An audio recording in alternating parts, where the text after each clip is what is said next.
हौसले की उड़ान, सिक्योरिटी गार्ड से बने पीटी शिक्षक अब मैराथन में दिखाएंगे जलवा। जानिए सागर पाटिल की कहानी। कड़ी मेहनत रंग लाती है, ये कहना है सागर पाटिल का, जो कभी सुरक्षा गार्ड के तौर पर काम करते थे और अब एक अंतर्राष्ट्रीय स्कूल में पीटी शिक्षक हैं। सागर पाटिल इस रविवार 19 जनवरी को वे टाटा मुंबई मैराथन में 21 किलोमीटर दौड़ेंगे। 33 साल के पाटिल गर्व से कहते हैं कि मैं हाफ मैराथन के लिए पेसर हूँ। पेसर एक अनुभवी धावक होता है जो दूसरे धावकों के लिए गति निर्धारित करता है और उन्हें अपना सर्वश्रेष्ठ प्रदर्शन करने के लिए प्रेरित करता है। वे कहते हैं कि निश्चित तौर पर मैराथन ट्रैक पर मेरी यात्रा आश्चर्य और प्रेरणा का कारण बनेगी। गार्ड रहते शुरू की प्रैक्टिस। सागर पाटिल ब्रीच कैंडी स्थित डीएसपी इंटरनेशनल स्कूल में सुरक्षा गार्ड के तौर पर काम करते थे। फिटनेस के प्रति जागरूक पाटिल ने इस समय पर मुंबई मैराथन में भाग लेने के लिए अभ्यास कर रहे छात्रों के माता पिता को देखा। पाटिल बताते हैं कि मैंने एक छात्र के माता पिता क्रांति सालवी से संपर्क किया। उन्होंने ये भी बताया कि कैसे Guinness book of world record धारक सालवी ने कनाडा में पारंपरिक जापानी पोशाक में फुल मैराथन करने के लिए उपलब्धि हासिल की।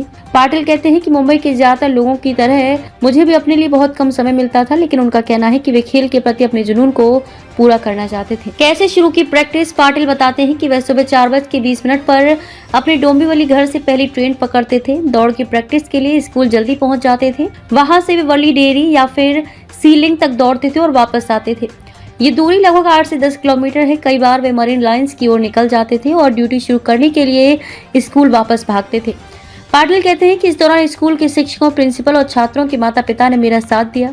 लॉकडाउन के बाद स्कूल के अधिकारियों उन्होंने पीटी शिक्षक की मदद करने के लिए एक प्रस्ताव दिया। पाटिल कहते हैं कि मैं इस मौके को किसी भी तरह से नहीं छोड़ना चाहता था। मैंने इस मौके का फायदा उठाया। इसके तुरंत बाद स्कूल ने उन्हें फिजिकल एजुकेशन में डिग्री के लिए नामांकन कराने में मदद की। परिवार में कौन कौन। पाटिल डोंबिवली में अपनी पत्नी और 4 और 7 साल की 2 बेटियों के साथ रहते हैं। पाटिल के माता पिता किसान हैं। वे कर्नाटक के बेलगावी में रहते हैं। पाटिल कहते हैं कि परिवार और दोस्तों को उनकी प्रगति पर गर्व है। जब एक पीटी शिक्षक के रूप में पाटिल न केवल छात्रों को सामान्य शारीरिक अभ्यास के बारे में प्रशिक्षित करते हैं, पाटिल अपने छात्रों को कड़ी मेहनत करने की आवश्यकता के बारे में भी बताते हैं। पाटिल का कहना है कि मैं उनके साथ अपना अनुभव साझा करता हूँ।